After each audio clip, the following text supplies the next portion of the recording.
The path to forgiveness starts with you.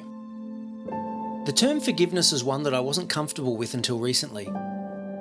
As much as I love Brianna, when I moved through the various stages of grief, I seemed to stall at the angry/resentment stage. I was angry at Brianna for committing suicide and for putting me through this pain. I was also angry at her mother for treating Brianna so badly in the months leading up to her death. But most of all, I was angry at myself. I was angry for not seeing the signs of depression or for taking Brianna's threats to throw herself off the balcony more seriously. I was angry for not being able to save her, and yes, I was angry for that stupid text message that I sent to her only minutes before she ended her life.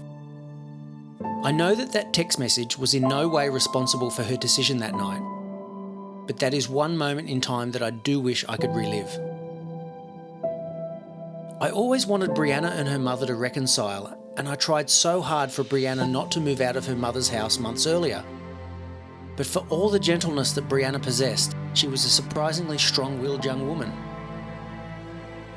These are the reasons why I stalled in the anger stage, but now they've become the greatest gift that I've gained from this experience. For years I searched for the strength to forgive the police and the coroner for how they had not completed simple tasks which should have cleared my name, or how the media and Brianna's family had misled the public in one way or another. While I would like to think that I had forgiven them all by early 2019, to be honest, it wasn't until the shit really hit the fan when I was charged with murder that I was able to understand why I could forgive them all properly. I didn't become free when I walked from the watch house on bail or when I was acquitted.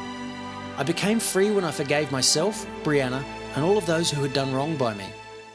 Some people have all the physical freedom the world offers, yet they are prisoners in more ways than someone who is in custody.